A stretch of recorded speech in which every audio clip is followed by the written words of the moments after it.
Le Comte de St disappeared from the stage of French mysticism as suddenly and inexplicably as he had appeared.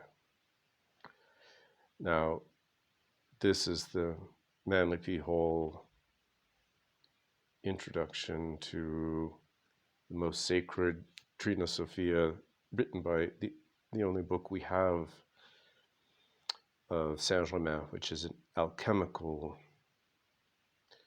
doctrine, I think, or an alchemical tract. So Manly P. Hall wrote this introduction, so we're near the end of it. I have to say, I haven't seen a lot of corroboration about Saint-Germain's actual participation in the French Revolution. He makes the grandiose claim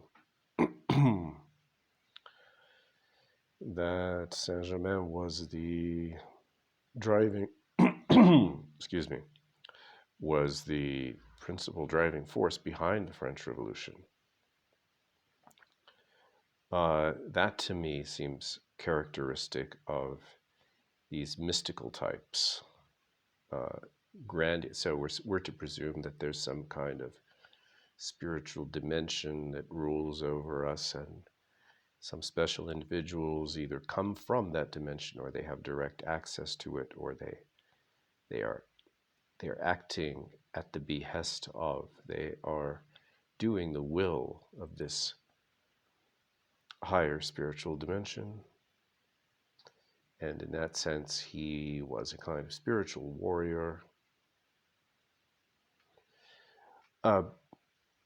But these are metaphysical claims, and I'm more interested in finding out historically how much of this can be verified. We can say perhaps that he was accused of being a Jacobite, being a Jacobin spy, which means that he was working perhaps on behalf of the British, who were intent on bringing down the House of Bourbon and getting control of this revolution in France that seemed to be reflecting the values of the American Revolution and the principles of equality and the indomitable human spirit and creative potential of man, and having this kind of revolution coming on strong in France made the British rather nervous. And so, from what I've read, they kind of hijacked it. And Lord Shelburne had his agents working within the revolution to subvert it and turn it into something rather different. Kind of a kind of dark fascist project. We'll get into that another time, but so many things to look into. We can't take the word of these mystics, as far as I'm concerned. At any rate, now Saint-Germain vanishes. Nothing is known with positive certainty after that disappearance. It is claimed by transcendentalists, whatever they are, transcendentalists, people who, I guess, transcend this normal order of things, this normal kind of everyday realm. We don't know how to measure that, but it is claimed by transcendentalists. I suppose he himself, Saint-Germain, was the preeminent, maybe most famous, most successful transcendentalist. But he apparently retired into the secret order which had sent him into the world for a particular and peculiar purpose. Having accomplished his mission, having accomplished this mission, he vanished. We don't know what the mission was.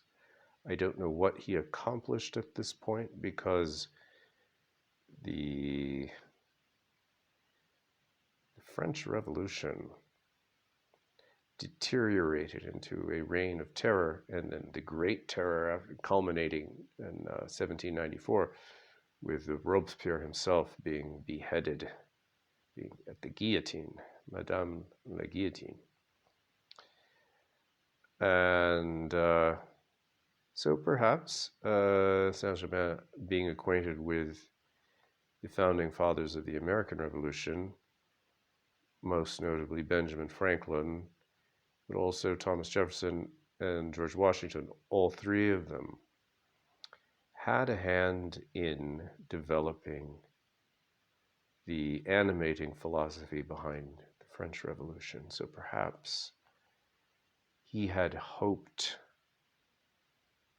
to guide this event, the French Revolution, in this positive direction, and it veered into a very negative direction.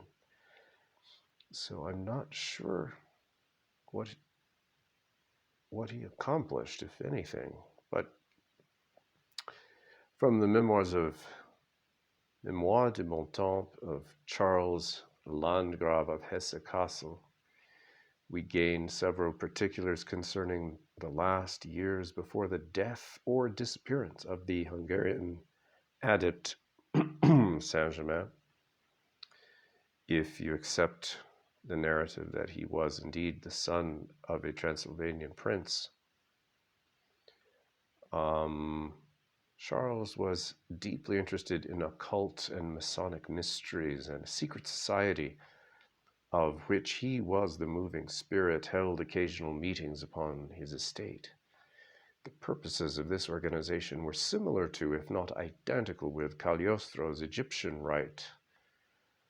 In fact, after studying the fragments left by the Landgrave, Cagliostro's contention that he was initiated into Egyptian masonry by Saint-Germain is proved beyond a reasonable doubt. My problem with that is that, from what I've read, Cagliostro was the one who created Egyptian masonry, and he had hoped that it would reform or perfect British Freemasonry. And for that, he was heavily criticized and even mocked and made enemies.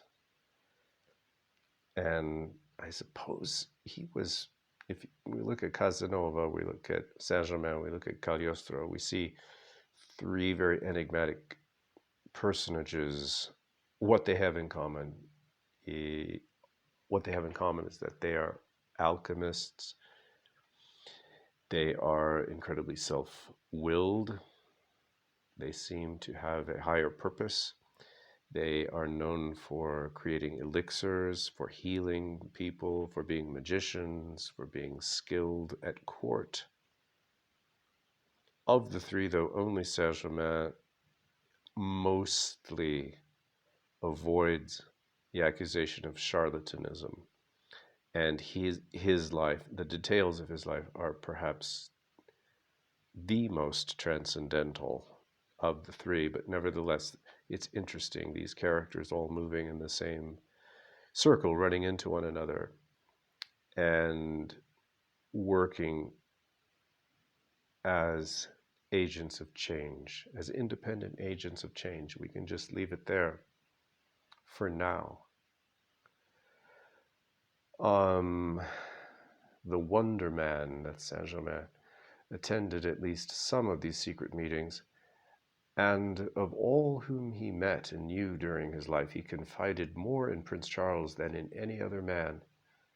The last years of Saint-Germain's known life were therefore divided between his experimental research work in alchemy with Charles of Hesse and the mystery school at Louisenlund in Schleswig, where philosophic and political problems were under discussion.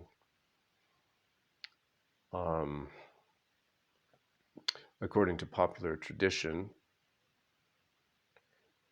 it was on the estate of Prince Charles that Saint-Germain finally died at a date given out as 1784. The strange circumstances connected with his passing, with his death, lead us to suspect that it was a mock funeral, similar to that given the English adept Lord Bacon. it has been noted that, quote, great uncertainty and vagueness surrounded his latter days, for no confidence can be reposed in the announcement of the death of one illuminate by another, for, as is well known, all means to secure the end were in their code justifiable, and it may have been to the interest of the society that Saint-Germain should have been thought dead. So what they're alluding to here is perhaps the darkest, most powerful secret society of that day, and perhaps still today, the Jesuits, who their creed can be boiled down to uh, the phrase "the end justifies the means." That whatever you do, no matter what sort of criminal or deceptive act it is, it's okay because you're trying to achieve an end that is considered sacrosanct. That is the sacred goal, is the stated goal of the organization, and you, with absolute loyalty, you go forth into the world prepared to do just about, well, actually not just about, to do anything to fulfill that agenda beyond any notions of right or wrong. So they're saying that perhaps the people decided that it was better if Saint-Germain appeared to have died. Back to here, Madame Blavatsky remarks, is it not absurd to suppose that if he had really died at the time and place mentioned, he would have been laid in the ground without the pomp and ceremony, the official supervision, the police registration, which attend the funerals of men of his rank and notoriety?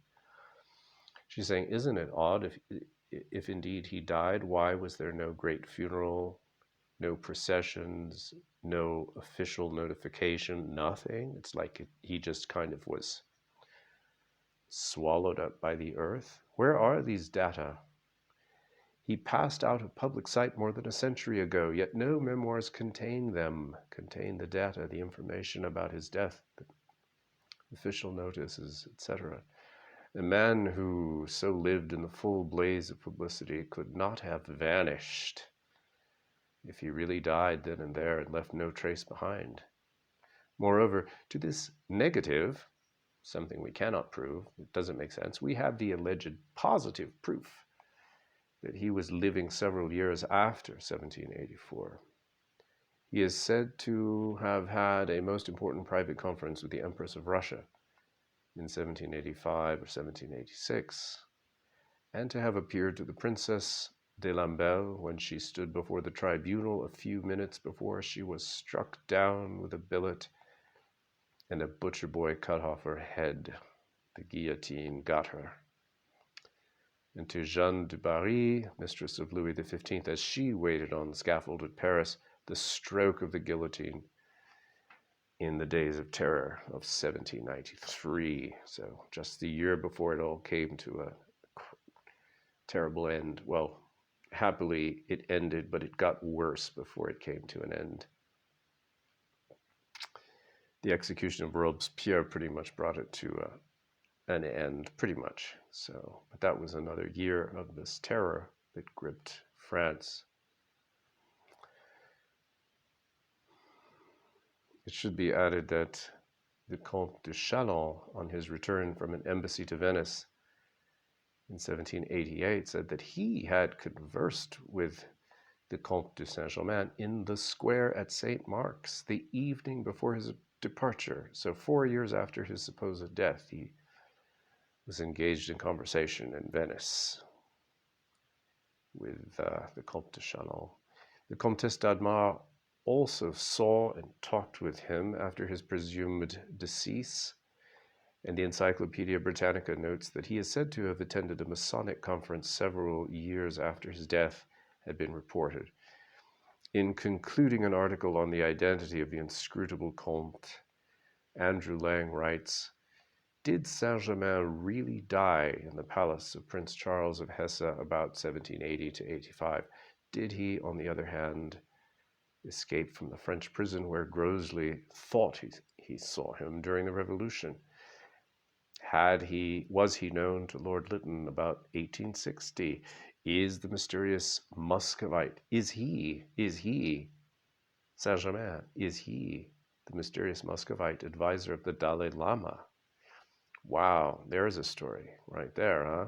He's posing as a Russian, advising the Dalai Lama. Who knows? Who knows?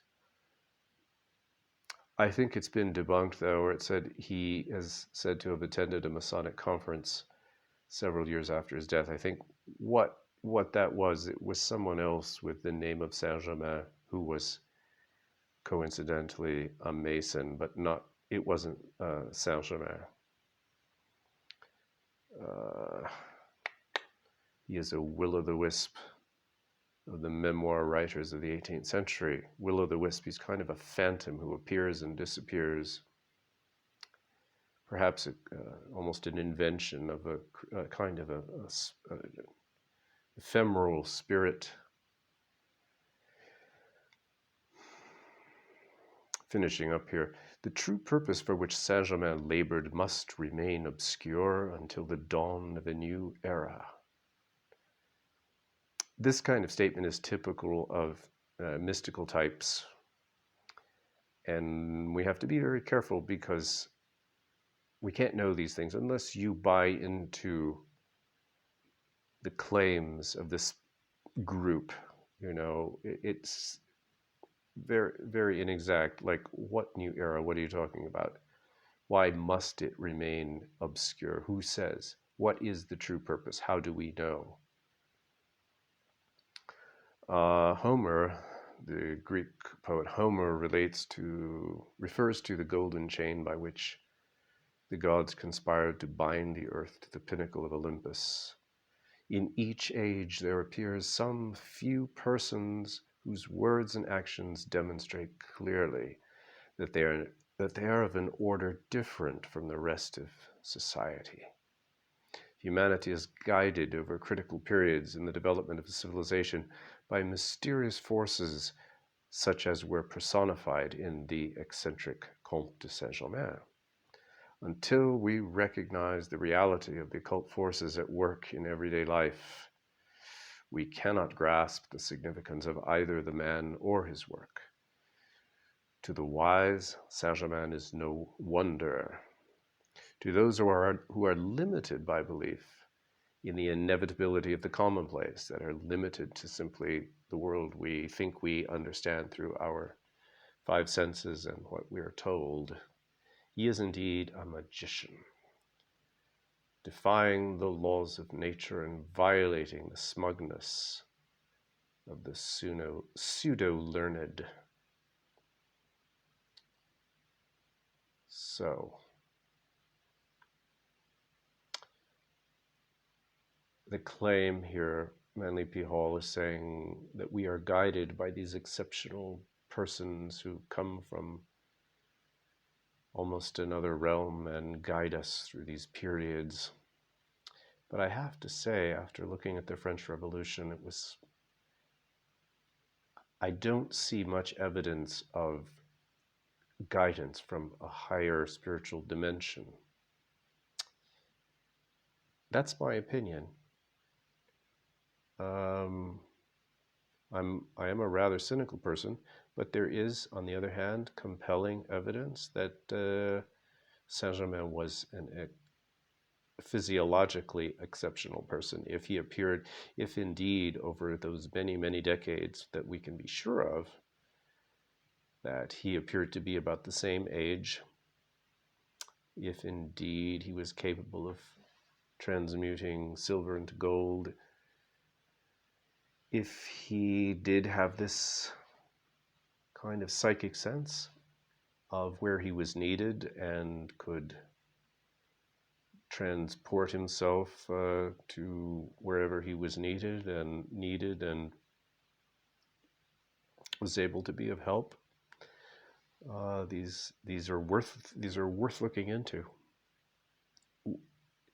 They make him a character that I think requires our inquiry and our investigation. So we will continue next time.